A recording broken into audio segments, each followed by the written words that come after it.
Hello and welcome. Today, we're going to tackle something super useful, something you'll need all the time: how to order food and drinks in English. You know that feeling, right? You're sitting in a restaurant, you're staring at the menu, the waiter's walking over, and your mind just goes completely blank. Yeah, it can be a little stressful. Well, you can forget all that stress, because in just the next few minutes, I promise you'll have the exact words you need to walk into any cafe or restaurant and order with total confidence. Okay, let's dive right in. First things first, we need to build what I like to call your restaurant toolkit. These are just a few essential words you are going to hear every single time you eat out. So, first up, you have the waiter or waitress. This is the person who's there to help you out, to take your order, and to bring you all that delicious food. Think of them as your guide for the meal. All right, next, the menu. This is basically your map. It's the list of everything the restaurant has to offer: all the food, all the drinks, your guide to all the good stuff. And what about your order? Well, that's just the food and drinks that you choose. It's as simple as that. When the waiter asks what your order is, they just want to know what you've picked from the menu. And finally, at the end of your meal, you'll need the bill. Now, you might also hear it called the check, especially in the United States. It's just that little piece of paper with the total price for everything you had. So, we've got the words down, but how do you actually use them? Let's get to the most important part: the exact phrases you need to politely ask for what you want.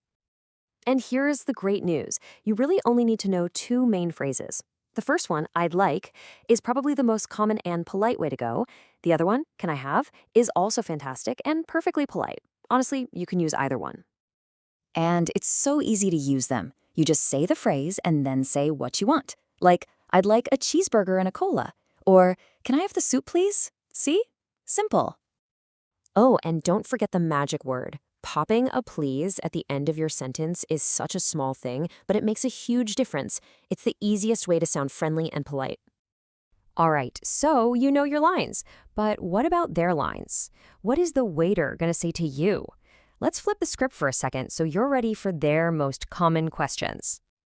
After you've had a couple of minutes with the menu, this is almost always the first thing you'll hear. They're just asking, "Hey, have you decided what you want yet?"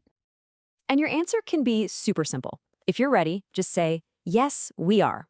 If you still need a minute to decide, a polite "No, not yet, thanks" is perfect. Okay, so you've ordered your main course, maybe a drink. Then the waiter will probably ask, "Anything else?" All they're doing is checking if you're finished or if you want to add something, like a side of fries or another drink. And again, the reply is easy. If you do want something more, just say "Yes, please," and tell them what it is. And if you're all done, a simple "No, thank you" lets them know your order is complete. Okay, so we have our toolkit of words, we have our key phrases, and we know what the waiter is going to ask. Let's put it all together and see how a really simple, natural conversation actually flows. So look at this. The waiter starts with, "Are you ready to order?" You jump in with, "Yes, I'd like the pasta, please." Then they ask about a drink, and you use your other phrase, "Can I have a bottle of sparkling water?" They check, "Anything else?" And you close it out with, "No, thank you." That's it. That's the whole thing. And you now know every single part of that conversation. Now let's do a really quick practice round, just to make sure all of this sticks. This is just a little confidence check before you go out and do it for real. All right, a quick game. Who says it? "Can I take your order?" That's the waiter. How about, "I'd like a chicken sandwich"? Yep, that's you, the customer. "What would you like to drink?" The waiter again. And, "Can I have the menu?" That's the customer. See, you've got this. Okay, one more. Let's fill in the blanks. If you need a table, you'd say, "I'd like a table for two, please." To ask to pay, it's, "Can I have the bill?" And to order that classic dish, you'd say, "I'd like the fish and chips." That pattern works for pretty much everything. And just like that, you are ready. Seriously, you have the words, you have the phrases, you know how the conversation goes. You have all the tools you need. Really, the only thing left to do is go out there and give it a try. So the real question is, what are you going to order first? Enjoy.